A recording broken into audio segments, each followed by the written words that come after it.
I imagine this endeavor will require more than just our wits. Then let's hope Sir Wade has a good quartermaster. We'll show them that the fire is up.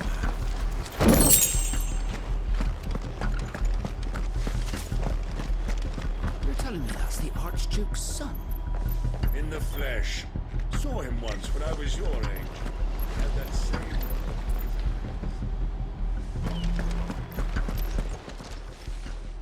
Tell us then, Sir Wade. What is your plan?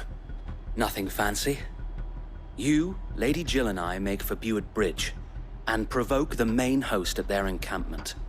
Sensing an opportunity to end the Guardians, the Black Shields will call for reinforcements, who will be met from the rear by parties of my brothers hidden throughout the surrounding hills. This will allow us to wage battle on the bridge without fear of being overwhelmed. While the Black Shields have an advantage in numbers, you see, they prefer to fight in small units, which we can use to our advantage. How small exactly? Small enough, now that I have you and Lady Jill for company. I doubt I could have done this on my own. But until we arrived, that was your plan. You haven't changed a bit. Sir Wade, the bearers from Alder have been laid to rest. Very good. Now make ready for battle. As you command.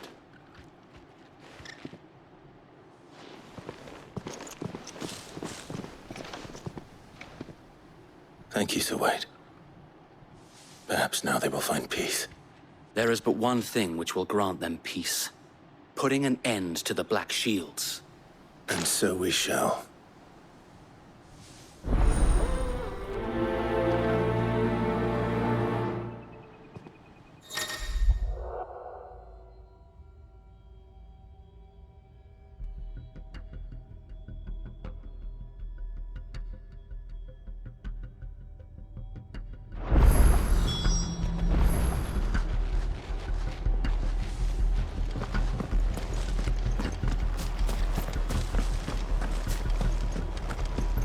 We'll keep them from the bridge. May the blessing of the Phoenix go with you.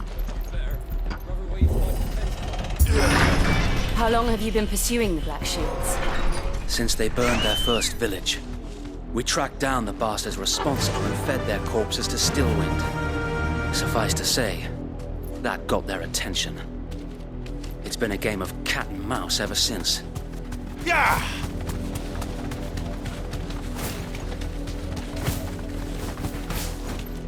Whoa!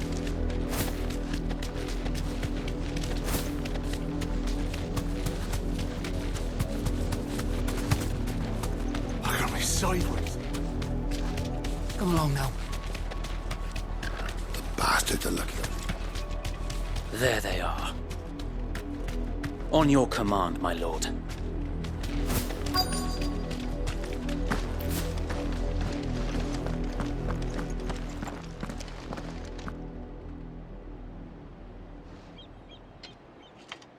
What is it now? I told you! We bear a message for the Vicereine. From the Guardians of the Flame. Ha! You presume to tell us that a pair of filthy vagabonds, a woman and a dog, could guard aught against the might of the Black Shields? Then come! Die along with your flame! For Azaria! For Azaria! Your petty revolution ends here. On these our swords we swear.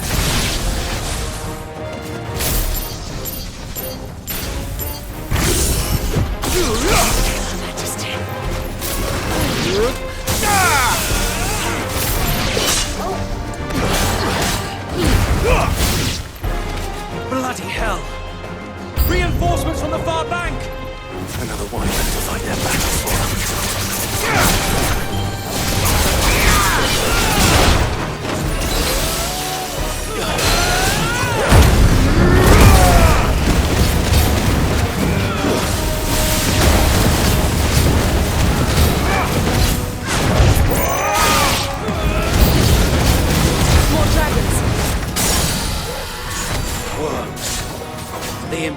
Guardians aren't taking any chances. I can't stand flat.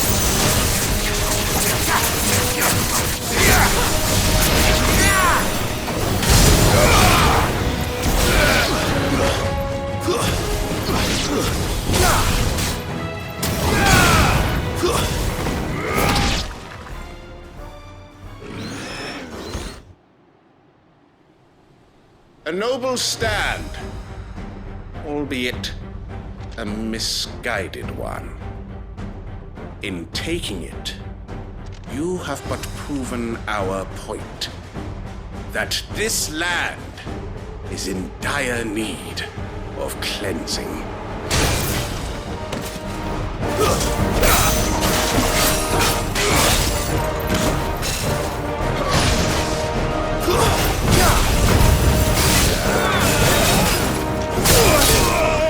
That's better.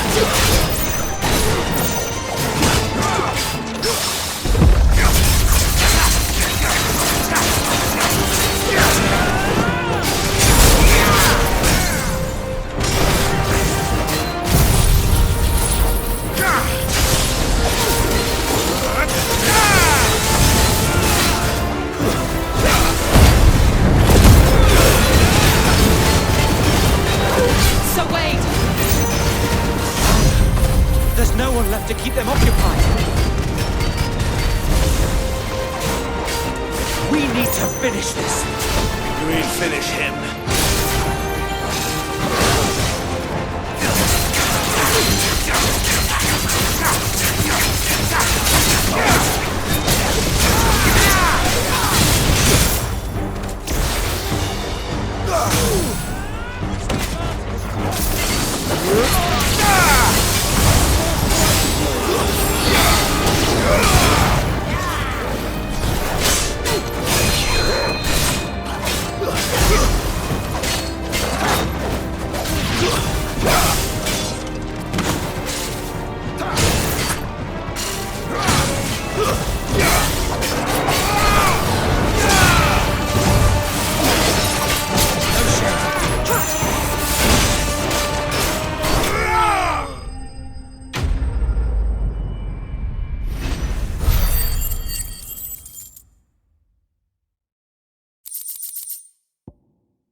I don't see any more.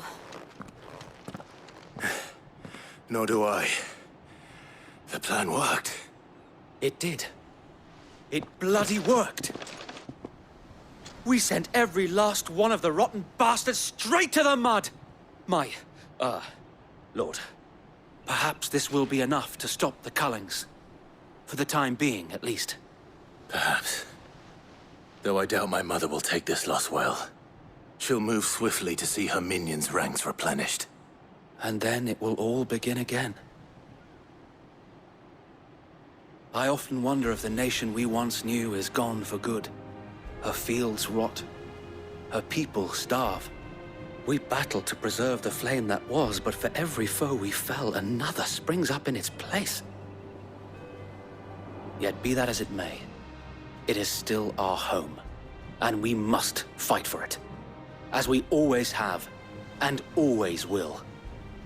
For as long as the Firebird's flame burns in our hearts, the Duchy cannot die. And her loyal subjects may dream of a day when the Rosarian standard flies over Rosalith once more. So wait, Think we should fall back to Port Isolde before the garrison sends reinforcements?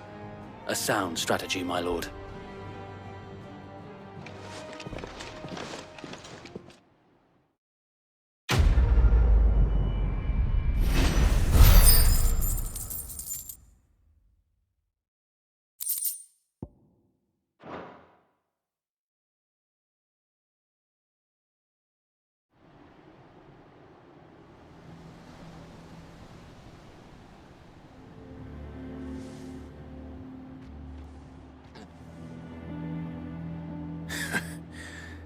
And how long has my uncle been funding you and your comrades' endeavors? Since the beginning.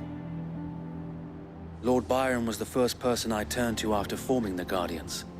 And had I known of this tunnel back then, I wouldn't almost have been hanged by the city guard for trying to sneak over the wall. I suppose a formal request for an audience would have appeared suspicious. And appearances must be maintained. Were the Vice-Regency to catch wind of Lord Byron's involvement in our movement, they'd seize his estate and send him to the gallows, where he would be of no use to anyone. And so, though it sickens him to the soul, he plays the part of the loyal lord, knowing that one wrong move might prove his downfall. It is why he remains ever vigilant. Don't be surprised if he refuses you an audience, especially since you're famously dead. Then I will have to think of a way to prove that I am neither wraith nor wrongdoer. I might have something which could help with the latter. It's the Mark of the Guardians. Display it, and those who love Rosaria will know where your loyalties lie.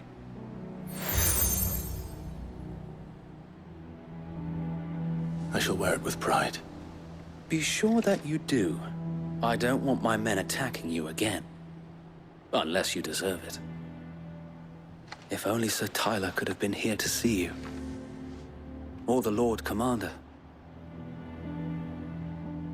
Thank you, Sir Wade. If there is ever anything you need. I know. Go on now, my lord.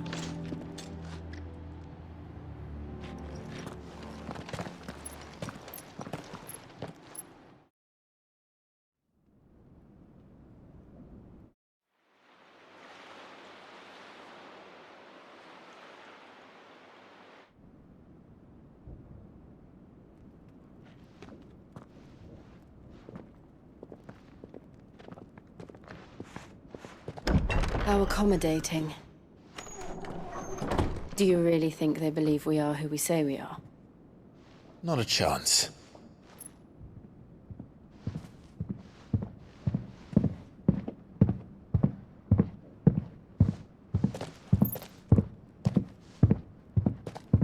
Right, I guess. My uncle believes we're imposters here to rob him.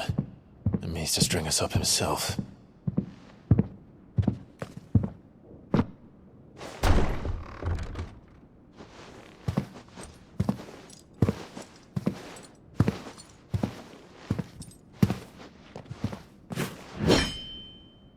Imagine my surprise when I was told my nephew had come to visit.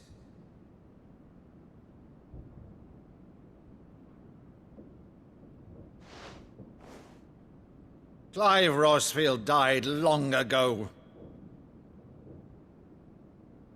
And for uttering his name here, you shall pay with your tongue!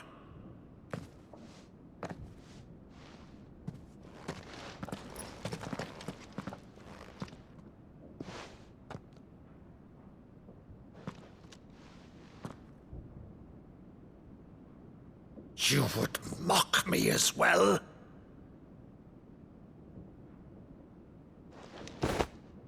It is I, Sir Crandall of Camelot, loyal servant to Her Serene Holiness, Saint Sybil the Unshod. Meadow, thou vile sorcerer, for thy crimes against church and crown, I shall have thy head.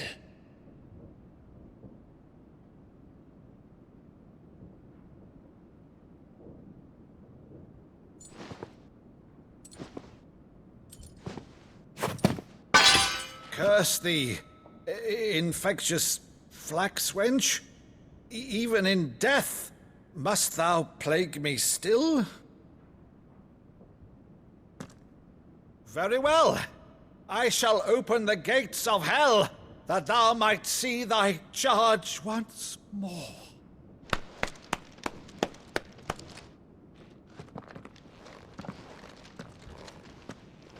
Bravo, Uncle. You're still the finest Meadow in the twins. Oh, Clive, my dear boy, it's really you.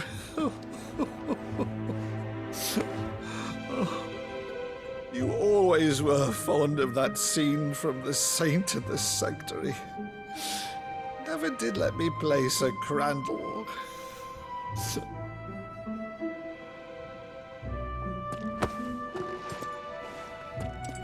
I have a favor to ask, Uncle Byron. Rutherford, inform the kitchens. There'll be guests. We dine immediately. But, Uncle... You can't very well regale me with the tale of your miraculous preservation on an empty stomach. Go on, sit.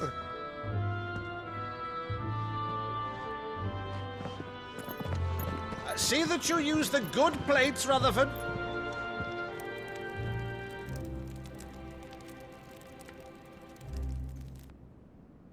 So you arrived late to one of her cullings, did you? Since becoming Vicereine, Annabella has been a constant thorn in Rosaria's side, but these atrocities are a new low.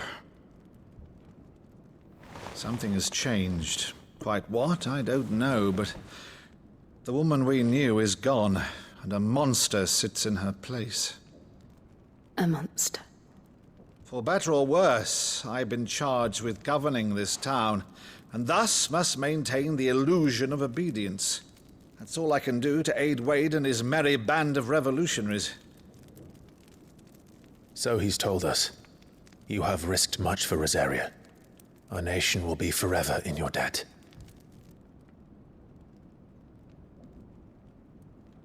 It has been 20 years, Clive. The nation your father and your forefathers fought to defend is no more. Perhaps it would be otherwise had I the courage of my brother.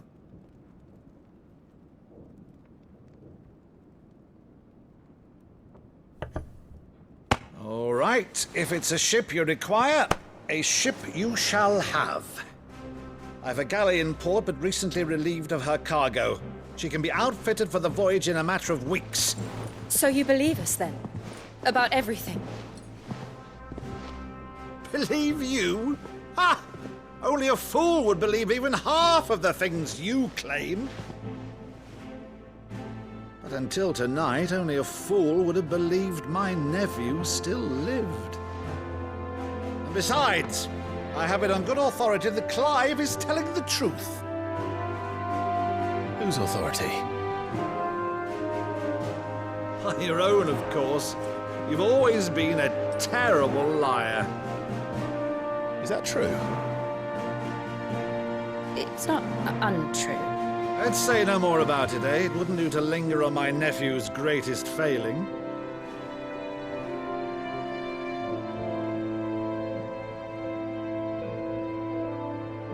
The one thing I cannot believe, though, is all this about you being Sid. You were always such a good boy, but now you're quite the outlaw. Which, if I'm not mistaken, would make me an outlaw's uncle. Right then, who shall we pillage first? Rutherford, fetch me my cutlass. This will be fun.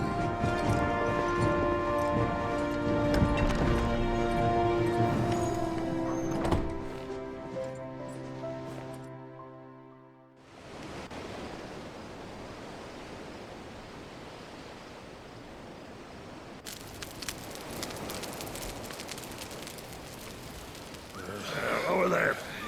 Go on. She's a fine ship, isn't she? Once outfitted, she'll bear us across the boiling sea to Drustinus in the space of 3 days.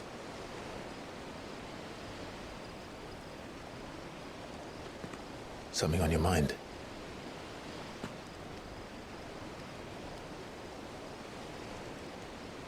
Monsters. When I served the Iron Kingdom, I did so because I saw no other choice. Because once they learned that the lash would not move me, they turned it on those who could.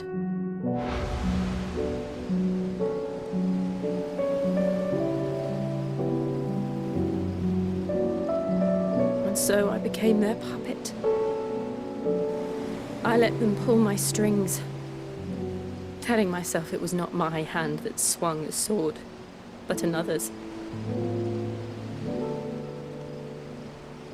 I removed myself from the truth so I wouldn't feel the pain it caused.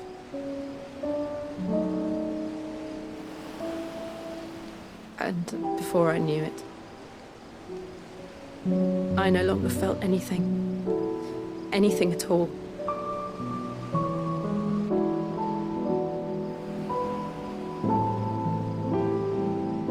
I had become a monster. Jill.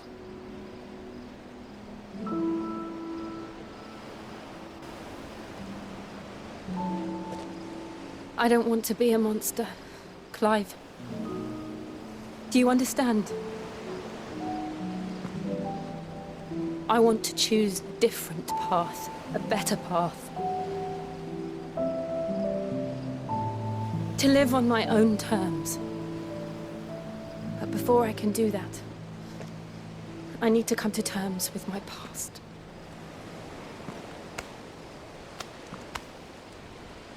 And when you do, I'll be standing there with you, just as you stood with me.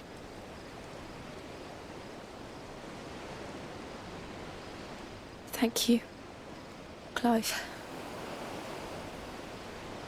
I must atone for my sins.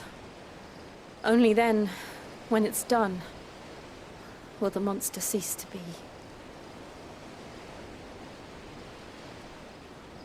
Just promise me that you won't die with it.